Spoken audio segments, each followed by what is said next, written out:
Hello and welcome to the big fight. This week, almost imperceptibly, the government, after a long struggle, finally announced that 3% reservation will be given to the disabled in the civil services. It may be a small step forward, but could be a giant step for the country's disabled. Today on the big fight, though, we are asking an even bigger question. Are we as a people and as a country disabled friendly enough? That's the debate on the big fight today.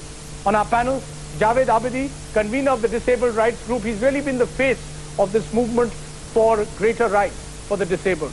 Our second panelist, Mr. T.D. Dhariyal. He's Deputy Chief Commissioner for Persons with Disabilities. He'll give us the government perspective.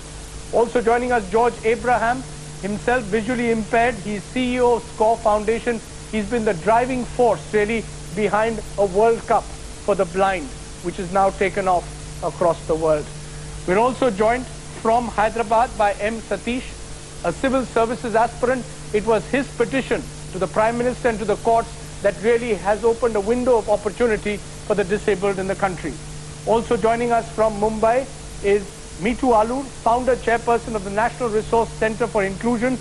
She is a parent of a disabled child, Malini Chib Alur, who's had 2 masters in information technology to her credit. Also in the audience will be several of those who worked with disabled in various forms, including some disabled members who will tell us their plight and their problems and what they would like to see the system doing. It's a very special big fight today. We'll also be joined by representatives of the private sector later in the program. But first, a look at the news headlines at the top of the hour. You're watching the big fight and we're asking a big question today. Are we as a people and as a country disabled friendly enough? That's the debate on the big fight. Let's have a look at first some statistics. There are, according to the census of 2001, 22 million disabled people in India, 48.5% visually impaired, 27.9% physically disabled, 10.3% mentally challenged, 7.5% with speech disabilities, 5.8% with hearing disabilities. The Disability Act 1995 says education, free education for disabled children up to 18 years, employment, 3% reservation in government jobs, non-discrimination includes easy access to public transportation, slopes to be made in pavements, ramps in public buildings and hospitals, no promotion to be denied to a person on the ground of his or her disability. It's time then for the first punch on the big fight.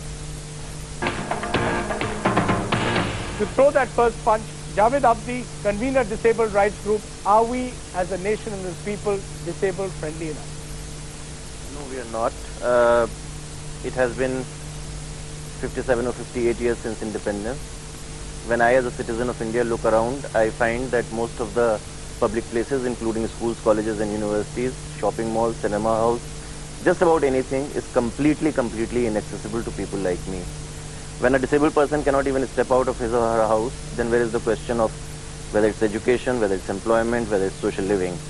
You look at the education scenario, not a single university in this entire country. I mean, is it really not a shame that not a single university in this country is disabled friendly to a person like me, who is a wheelchair user, or for that matter to a blind person who needs that special equipment? Employment, I guess we need not even talk about it. As a nation, we have done really badly. We have neglected the disabled people. Maybe without realizing it, I'll only be able to give that much of, slack to the nation and its policymakers and decision makers, but we have done really badly. You've done really badly, according to Javed Abidi. Is that a worst case scenario that he's painting here, Mr. Dhariyal? Because we have a Disability Act in place that should make easy access, for example, to public transportation, slopes to be made in pavements, ramps in public buildings.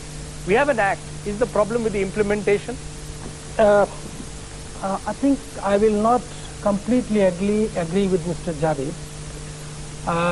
As a nation, as a country, we are not disabled friendly. I mean, it's not right to say that we are not disabled friendly. The commitment of the country, it is not the government or the private sector or the civil society.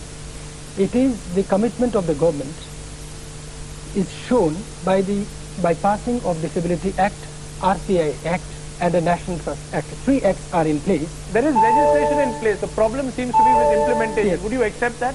Yes, it may take some time. There may be problems, but then it may take some time to implement. It's ridiculous. No, I think. Let me complete. Please allow me to complete my point. I mean, first of all, this country takes more than 40 years to even think of the disabled to pass a legislation in 1995 by his own admission. From 1995, it has been how many years? A decade.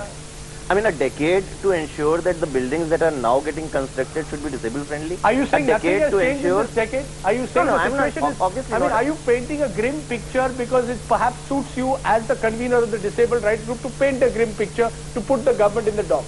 No, Rajdeep, that's not true. And if you say that, well, nothing has happened in the decade, obviously not. Obviously, good things are happening. The latest move of the Prime Minister to give 3% reservation for the disabled people in the civil services is one of them. Ramps are beginning to happen. When I came back from the US in 1989, there was not a single ramp in the city of Delhi. Today, there are 20. But my question is that 20 ramps in the city of Delhi, which claims to be the capital of modern India, is that enough?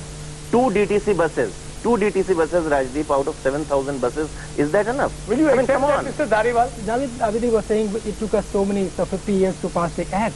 America passed their Persons with American Disability Act, whatever called, Act in 1990. We passed in 95. I'm really proud of our country that we did it just after 5 years that America did. Now what needs to be done is, yes, we need to speed up our implementation.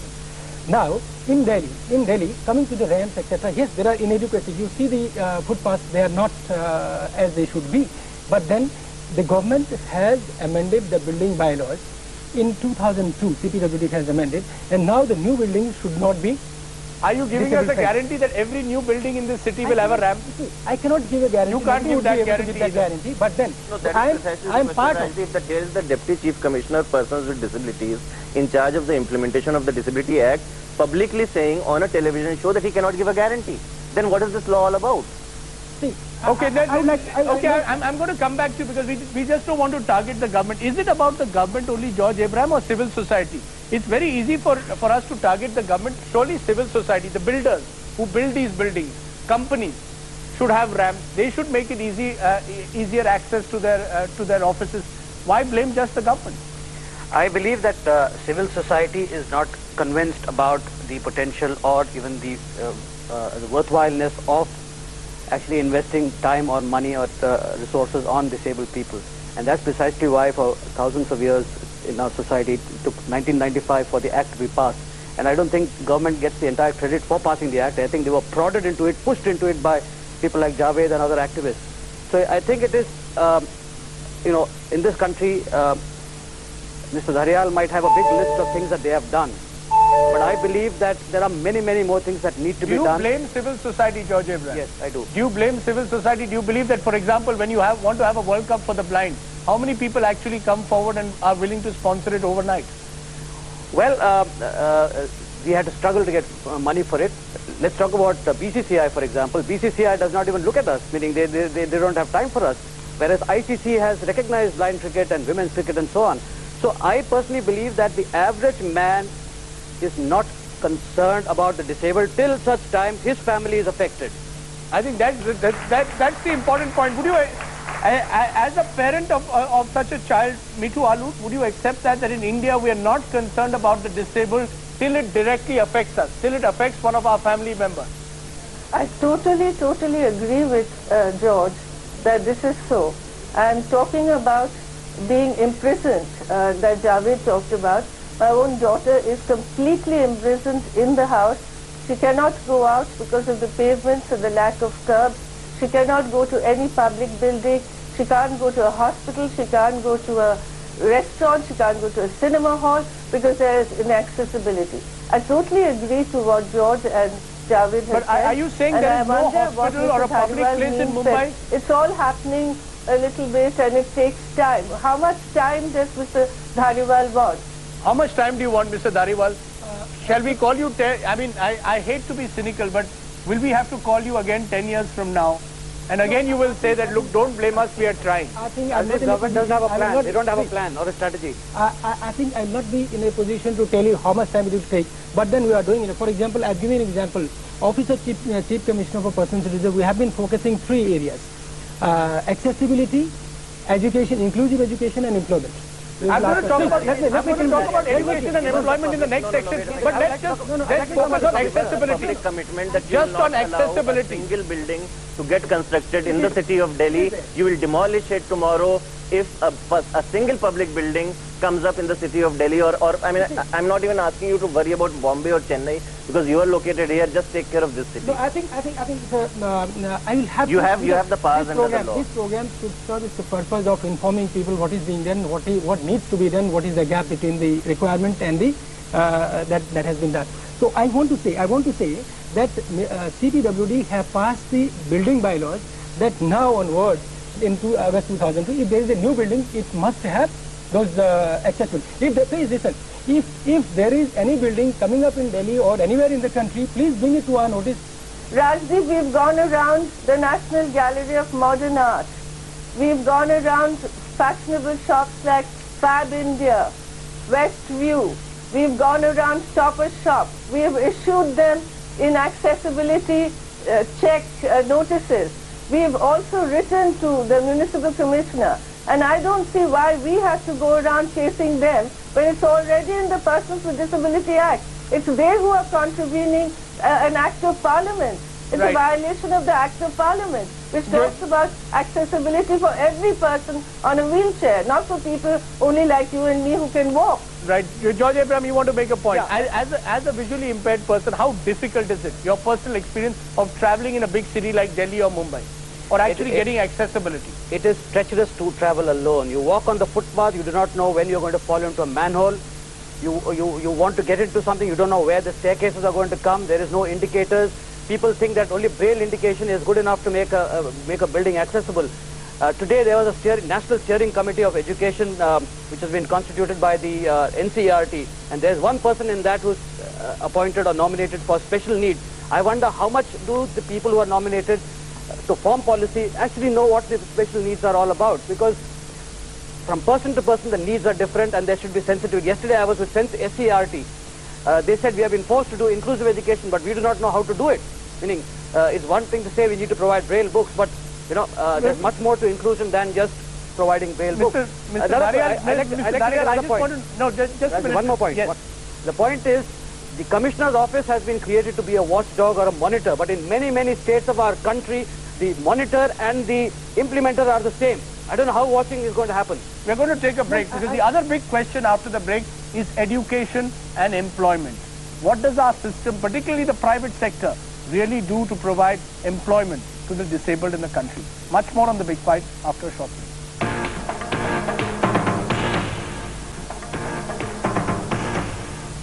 Welcome back to The Big Fight. The government makes good its promise saying that they will reserve 3% of civil services seats for the disabled. But the bigger question we are posing on the program, are we as a people and a nation disabled friendly enough? That's the debate on The Big Fight today. We are also now joined by Mr. P.M. Sinha. He is chairman of the FICCI Socio-Economic Development Foundation, looking specifically at the needs of the disabled. He's also director on several companies and a former chairman, Pepsi India. He'll give us the private sector perspective. Let's have a look at another graphic. We're now going to focus on education and employment.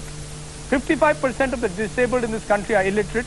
Only 9% have completed higher secondary education. About 11% of disabled people in the age group 5 to 18 years are enrolled in special schools in urban areas.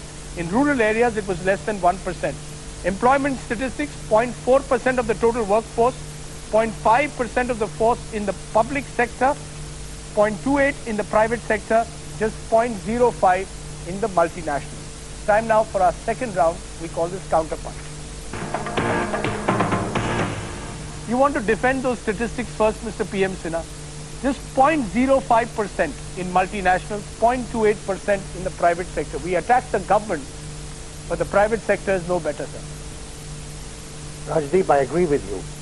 We have not done enough to sensitize people, to make aware the need for providing training and employment to the physically challenged. In fact, I even question the statistics that you gave of the 2001 Planning Commission number, only 22 million. Our figures show that it is close to 60 to 70 million. Disabled people in this country Disabled people in this country, which means that 6 to 7% of our population are disabled. Javed Abidi, do you accept that the private sector should be looked at with even greater scrutiny than perhaps the government? The private sector is simply unable to respond to the needs of the disabled. Absolutely, absolutely. I mean, if you're talking of employment, all of us know that the entire employment scenario is moving from the public sector to the private sector with the liberalization, globalization, and all of that. And it's unfortunate that even in the Disability Act, there is no mention of the private sector, except at one place where it talks of giving incentives. Now, once again, it has been 9 years and the government has not been able to define as to what those incentives are. But then the larger question is that should the private sector be waiting for those incentives, or is, I mean, they keep talking about the corporate social responsibility all the time. But when it comes social responsibility does not operate when it comes to the disabled in the country. I want to bring in M. Satish at this moment. He's from Hyderabad. It was your petition, Satish, that forced the Prime Minister to announce 3% reservation in civil services for the disabled. You've been polio affected. Are you now confident that you will be able to finally get your place in the civil services? Yeah, actually, I am waiting for my orders. I have read it in the papers that I will be given a posting. And I would like to tell you something, that is, the employment should come out of that public booth syndrome. Employment of disabled people means mostly it is also about public booths and other things. So, how long did it take you? Create an inclusive atmosphere. Mr. Satish, how long did it take you? 1.5 years. 1.5 years. It took me somewhere around 1.5 years. 1.5 years to fight your battle. Mithu Alur, there is this entire talk of inclusion in our system. Are these only nice words? Inclusion, corporate responsibility, they have no real impact on the ground. Absolutely not, and I think that it's absolutely imperative that government should take responsibility and ownership and regard these people also as citizens. I mean, I'm not blaming any successive government, but I do recognize what Dr. Manmohan Singh has done. But the last 50 years have seen absolutely no cohesive policy for the education of disabled children. We find that disabled children is not the responsibility of the Ministry of HRD. Their education has been dumped in the Ministry of Welfare, and the Ministry of Welfare's objective is to rehabilitate rather than educate. Okay, so let's look at education and employment very, very squarely. If we can look at education, 119 universities that responded to a recent survey, they had an enrollment of only 1,635 disabled students, Mr. Dhariyal. Yes. Many universities did not even respond. Only 679 students were admitted to 96 colleges from across India for postgraduate degrees. What does that tell you about education? Yes, I have the data about the Delhi University. Clearly, Delhi University did not respond to the query you sent out. I don't know why. I got from Dr. Hema Raghavan that all the students, some 960 or some, I don't remember the exact fact, but 900 odd students, physically challenged students, all those who applied got admission. I have that letter from Mr. This thing, and at the time of admission, we do tell all the universities, we do tell all the state governments to ensure that 3% seats are reserved. Now, are you saying there is no bias in our university system? That the bias, that we have overcome the bias? See, bias, or there could be awareness. There could be awareness and bias. Is there awareness or not? There is awareness, but there is bias also. There may be lack of awareness. There may be lack of awareness, but I can't say 20% is biased unless I am confirmed about it. Respond to that, Javed Abidi. Where are the facilities, Rajdeep? I mean, you look at the schools, you look at the colleges, you look at the universities. Is it really practicably possible for a wheelchair user like me or like Malini or anybody else to be able to go to a university and survive there the whole day without being able to go to the loo, without being able to access the library, without being able to access the food areas? So, and then we are talking of higher education where we have not even addressed primary and secondary education, where in the name of special education, this farce is going on, about which Mithuji also pointed out. Why is the Ministry of Social Justice hell-bent on controlling education? They are not supposed to be. I mean, they don't know what education is. Someone whose daughter actually completed 2 masters. Is your daughter an exception? Is she a rule that a disabled child can actually go through our system? No, I just want to say, Rajdeep, that she has actually been educated at St. Xavier's College, where there were very, very good people who supported her. But it was very difficult because there were so much structural barriers, impediments, that she was educated abroad, and both her master's degrees, which could have been here, done in her own country, have been done elsewhere at a huge price.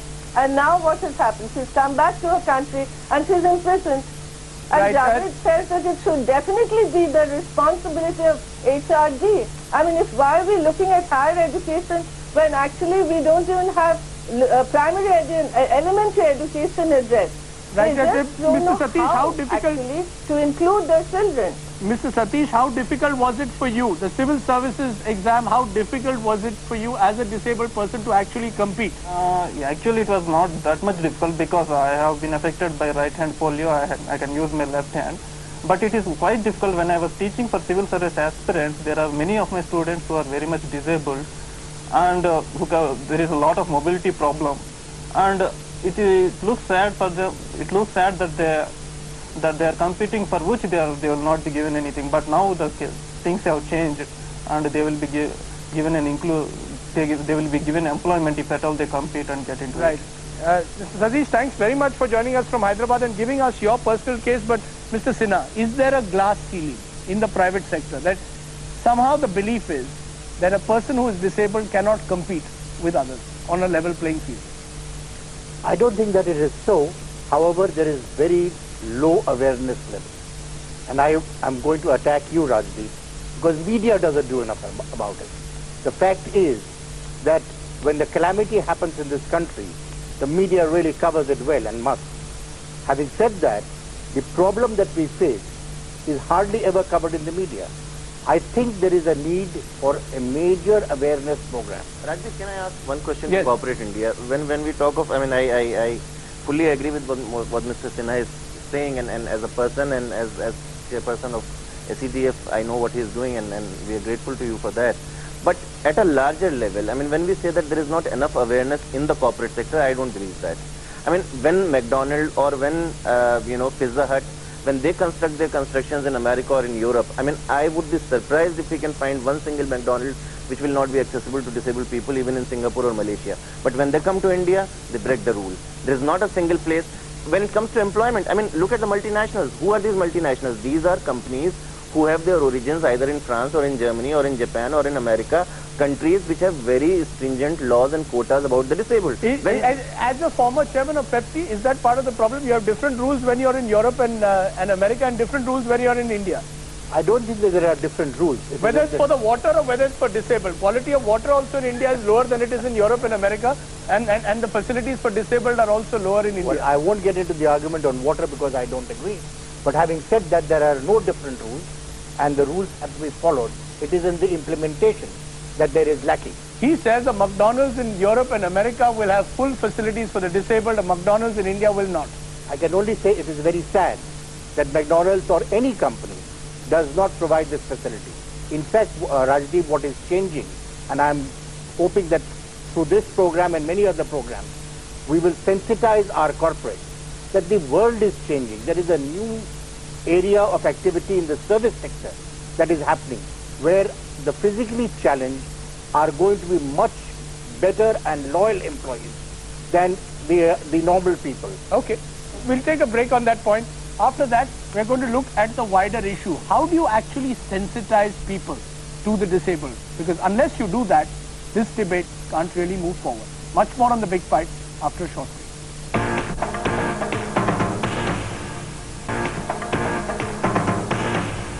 Welcome back to The Big Fight. We're asking the big question, as a people and a nation, are we disabled friendly enough? This after Prime Minister Manmohan Singh announced 3% reservation in civil services for the disabled. Let's just have a look at the ground, what people feel about the issue. Physically challenged in Orissa face a very, very bleak future and a very bleak present as well. Just look at the kind of access they have to either livelihood or to government buildings. There are no ramps in government buildings. Few NGOs are working in the disabled sector, but you will get, in other sectors you will find lot of NGOs are working. So, disabled sector we are not doing enough. No, government is not doing enough because they are trying to do, but it is not being done enough. That's what I can say. How do you sensitize people to the disabled and their needs? It's time for our third round. We call this Crossfire. George Abraham, you raised the issue of sensitizing people to the needs of the disabled. But how do you actually do that? You've organized the World Cup cricket for the blind, for example. Is that enough? The proof of the pudding is always in the eating. Disabled people have to be seen as performers on day-to-day life. And I think media has a very, very critical role to play here. And I would like to introduce the concept of inclusive programming. I'd like to ask you, Rajdeep, as to how many programs you invite disabled people when there is disability to be discussed. But if there is politics to be discussed, I'm sure disabled people are interested in politics. Cricket to be discussed, I know you invited me once, but cricket to be discussed. How many people do you invite? Disabled people who are interested in cricket, you might call for a discussion. You need to include people with disability at every level, and I think inclusive programming can go a long way in actually presenting disabled people as multi-dimensional personalities who can contribute to the society. So you're saying you've got to be seen as a mainstream person, not as a marginal figure. Absolutely. I think that will be accepted by everyone in this audience also. The problem is, how do we actually get you on those debates? I think that's agreeable and acceptable. Mr. Sinha, will that actually happen though? That disabled people will be seen as part of mainstream society, not as marginal figures. Not as people whom you've got to pity, but people who are proud citizens of mainstream India. Well, we certainly hope it happens, and I do believe that the service sector that is opened up, let's take a BPO. If we can have a well-trained voice person or any other person in a BPO, there is no reason why that person cannot be as effective as a normal person. As and when we start providing the training and employing such people, I think corporates will begin to believe that they are as good as normal. Is that part of the problem, that you've looked in some way for sympathy? It's not been about fighting for your rights always. It's also been through the prism of sympathy. You want sympathy as a marginal person in our society. That's how the debate has been taken forward. Not at all. Not at all. In fact, on the contrary, the rights movement which has gained ground over the last 10 years is all about a level playing field. In fact, I would be horrified if anybody was to talk either of inclusive programming or of inclusive VPOs or any such thing just because you want to patronize people with disabilities. The problem... But is that part of the problem? That whatever is done for the disabled in this country is done out of a sense of patronizing the disabled, not out of actually recognizing their rights. That's a huge problem. That's from where the problem starts. The point which we have been focusing on over and over and over again is that, damn it, we are citizens of this country. I'm not asking for a freebie. I'm not asking for any favors. All I'm saying is that I am a citizen of India as much as you are, Rajdeep, as much as Mr. PM Sinha is as a corporate, as much as Mr. Dhariyal is as a government. And all I want is a level playing field. That's all I'm asking for. But when you say level... Give me that level playing field and I'll perform to my potential and I'll get it in my own right. Well, that's easier said But than... when you don't give me that level playing field. But isn't that easier said than done, Mithu Alur, when Javed Abidi says, give me a level playing field? How are you going to convince society that a level playing field is possible? It is possible, Rajdeep, actually. Last year we were left out of the marathon. And I must say that we made quite a lot of noise, and so did NDTV helped us. And I just want to say that as media, NDTV has always come forward on much more adult issues than other channels have. And this year we were in the marathon.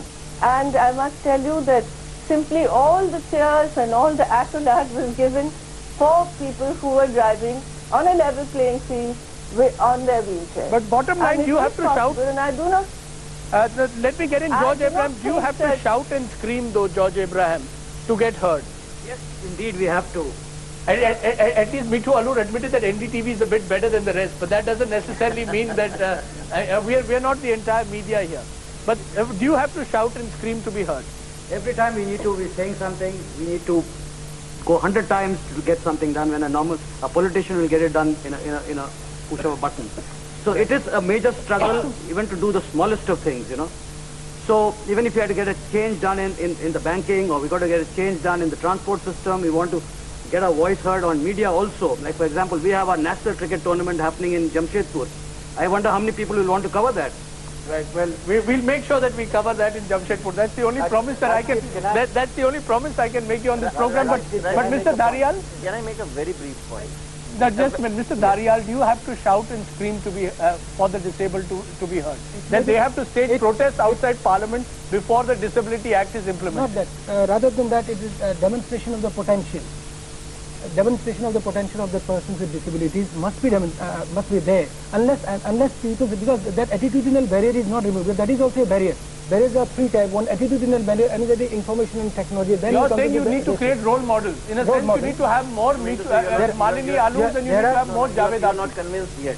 You are not convinced. I may be convinced. You may be convinced. How many more role models do you need? See, I may be convinced. You may be convinced. But many more may not be convinced. Why don't you give me the level playing field which I am asking for? And the level playing field that I am asking for are only just nobody is denying.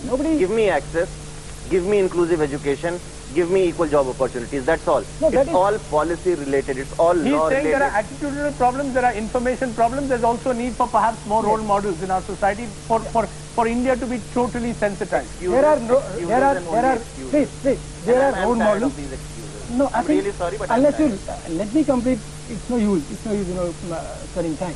You see, if you have role models, these role models have to be demonstrated. Their potential has to be demonstrated. Otherwise, people who do not know. Even how many role models do you need?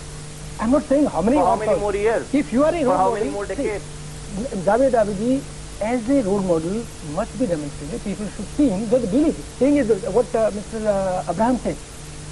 Yes. I want to know, Mr. Sinha, is it necessary to have role models to sensitize our society to change attitudes? I think that it is important for the success stories of organizations who have treated physically challenged as equal to normal people to be made known. For instance, do we have enough success stories in India? Not enough indeed, but there are stories like the microscience products Bhavnagar, Gujarat. 50% of their employees are physically challenged. They are as good performers as any other. I think many such. Marriott Hotel in Bombay employs more than 150 people who are physically challenged. I think many of such stories have to be made known to sensitize the corporate world and all of us citizens that there is not only a level playing field that is necessary, but that these people are better at their jobs, are more loyal, stay on in their jobs, and probably are better citizens. We'll take a break on that point. After that, the audience round.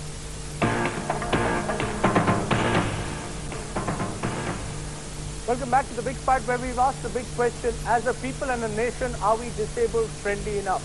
It's time now for our audience round, where we have several people who've had personal experiences with working with the disabled and are disabled themselves.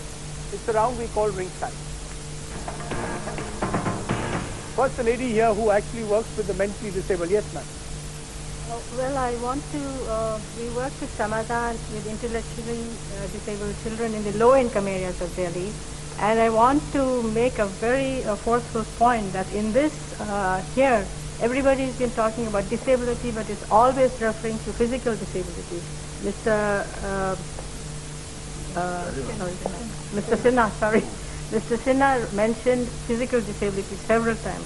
What I want to say is that the mentally handicapped persons are also citizens of the country, also have rights, also have opportunities, like Javed mentioned very correctly. But where are they? They are even among the group of disabled, the physically handicapped, the visually, the speech and hearing, the mentally handicapped. Are completely lost. Yes, you've got some people here. आप कुछ कहना चाहिए क्या आपको उस तरह की जगह मिलती है, आपको राइट्स मिलते हैं जो आप चाहते हैं? बिल्कुल नहीं मिलती। नहीं मिलती, कुछ नहीं मिलती। 2 बच्चे हैं मेरे, मैं समाधान में सीमा देवी है मेरा नाम, समाधान में मैं उनके साथ थोड़ी काम कर लेते और ये चीज़ है ये बना लेते हैं ये चीज़। और मेरे 2 बच्चे हैं और अब आदमी भी कोई नौकरी न चाकरी न, वो भी ऐसी है और कोई सपोर्ट नहीं मिलता। क्यों? Javed अब्दी, Mr. Sinha, the mentally disabled are completely out of this universe, is it?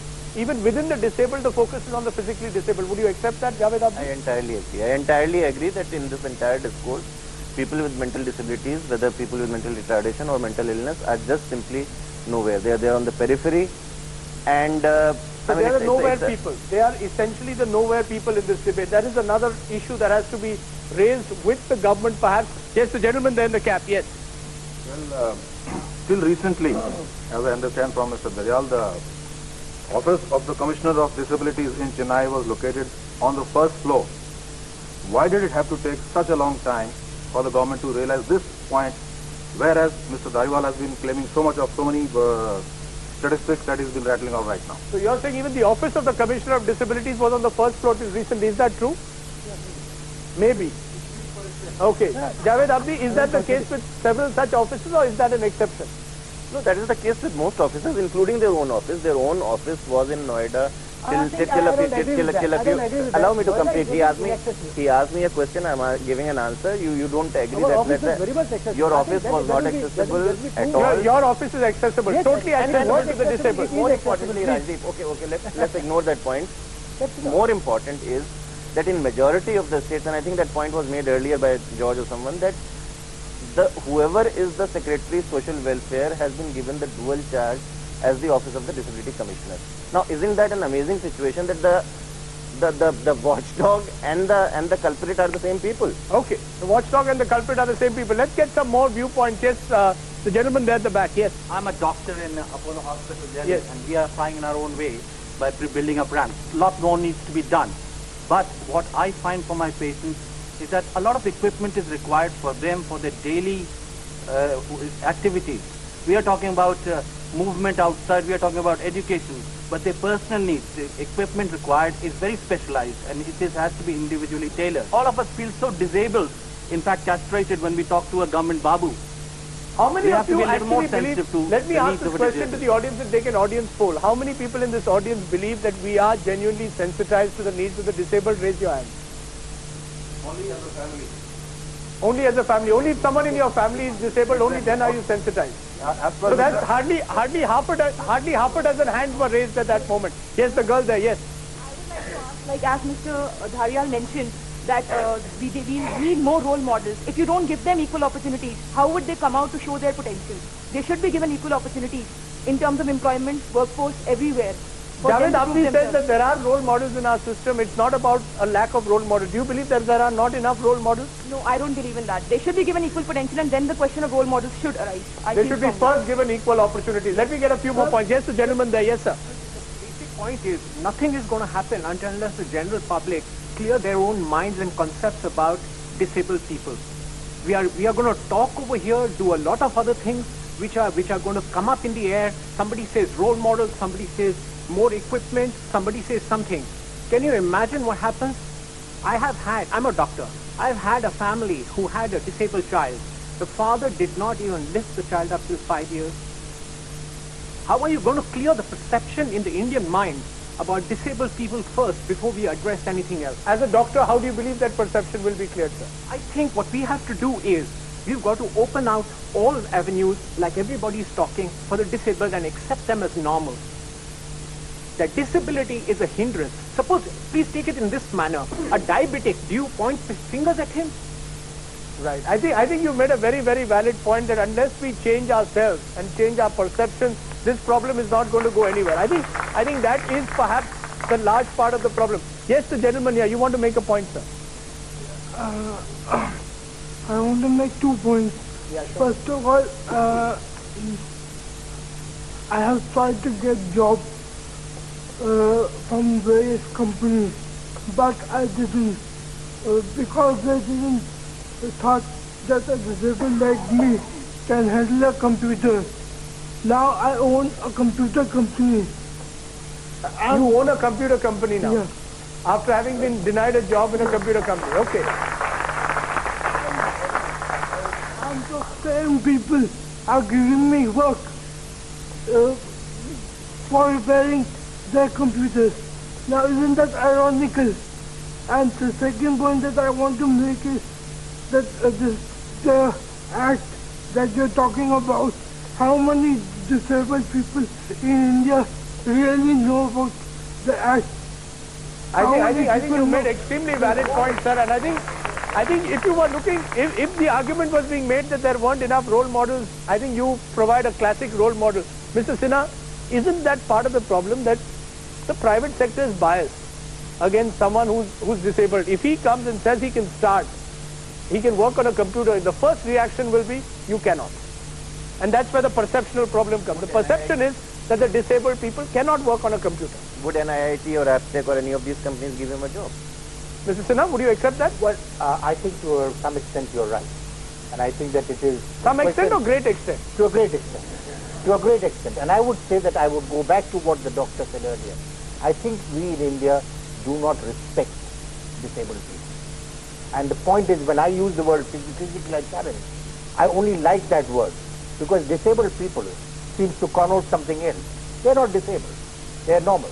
I only call them physically challenged. That's the reason. Okay, I think we need to respect them, and I think the change will come.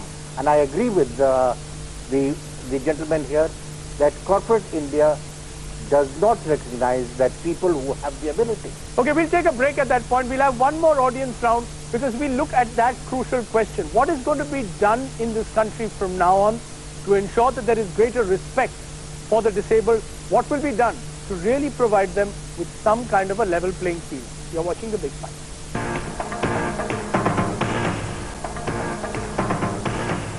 Welcome back to this special Big Fight debate where we've asked the question, as a people and a nation, are we disabled friendly enough? It's time now for our final round. We would normally call it the final countdown, but we are staying with the audience because they have several issues that they still want to raise. The lady in the yellow, yes ma'am, first. We were talking about bringing awareness in the society regarding the problems of the disabled people. My suggestion is that we should include school children and college children to go and work with these people, and their experiences will then relate. Are you saying that the next generation will be far more disabled friendly than the previous generation? They will be more aware of the problems. They will be more aware of the problems. Perhaps generation next in India then is the solution. Yes, young man, you have been putting your hand up. आप बताइए. मेरा नाम लाल सिंह है. हाँ बताओ. मैं समाधान में काम करता हूँ. मेरे ऊपर लोग हंसते हैं. आपके ऊपर लोग हंसते हैं. What's the answer that you have for someone like this, Javed Abidi? It reveals it's almost impossible to change society's attitudes overnight. But how does one answer that simple question of someone who says that he's laughed at? Rajdeep, first of all, to my mind, it's not a simple question, and quite frankly, it doesn't have a simple answer.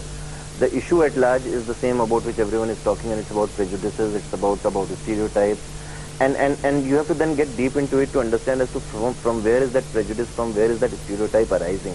When you have a society where a disabled person, whether physically disabled or mentally impaired, is completely shackled, where the person is literally of no use, where the person is reduced to being a vegetable, etc., etc., then that is from where the society's perceptions arise. That's where the parents begin to give up on the disabled children.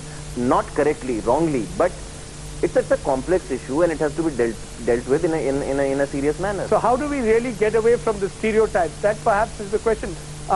George Abraham, your final word on that.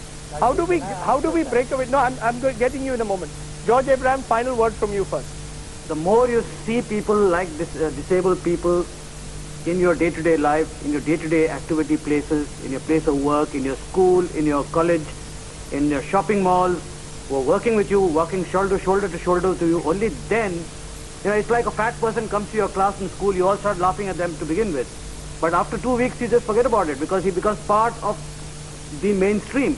Right. And I think mainstreaming is, to my mind, the solution to many of these problems. Right. Well said, George Abraham. Thank you very much for joining us today on the program.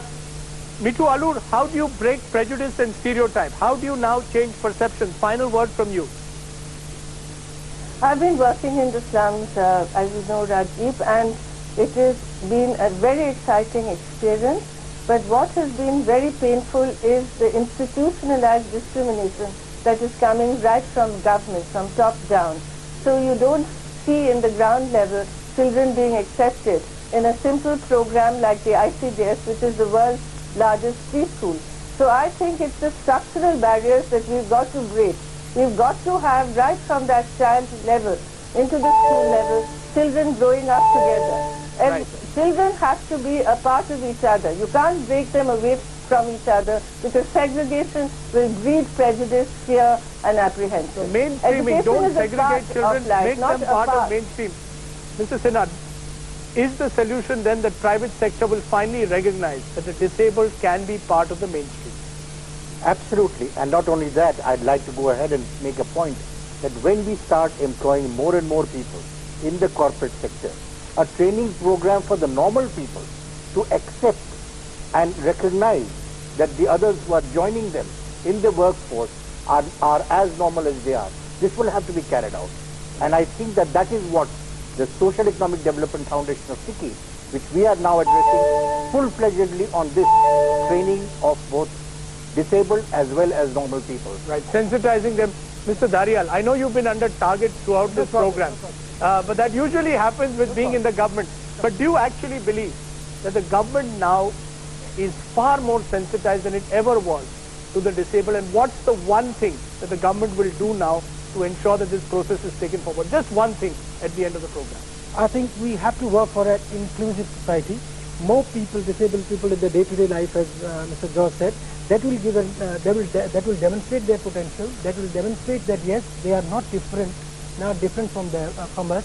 They are included in the society. That's most important. That's what we have asked the school children, that Madam said, that we should include in the curriculum of the schools about the disability, so that they get sensitized right in the big. And you'll also make sure that in future all your offices are on the ground floor and not on the first floor. All offices cannot be in ground floor. If the offices are in the second or third floor, they should be made barrier-free. Okay, there should be barrier-free offices. Javed Abidi, what's the one thing now? As part of your fight, what's the last thing you would like to see done? Well, I agree with you, Rajdeep, that the present government is one of the most disabled-friendly governments that we could have ever expected. We have a Prime Minister who is sensitized. We have chairperson of UPA who personally knows about disability. We have very high expectations from them. We have submitted to them a disability assistive framework. We expect disability to be brought into all the various spectrums of governance, whether it's the UPSC, whether it's the Planning Commission, whether it is even the Prime Minister's office. You have to break disability out of the Ministry of Social Justice from that culture of charity and sympathy. You have to give it a right-based approach. You have to give it a right-based approach. Thank you all very much for joining us on this program. I don't think we can call it the big fight today. It's really, as Mr. Dhariyal suggested, the big challenge before all of us to become truly a disabled-friendly society. That's it on the big fight. Goodbye. Thank you. 75% of the people in the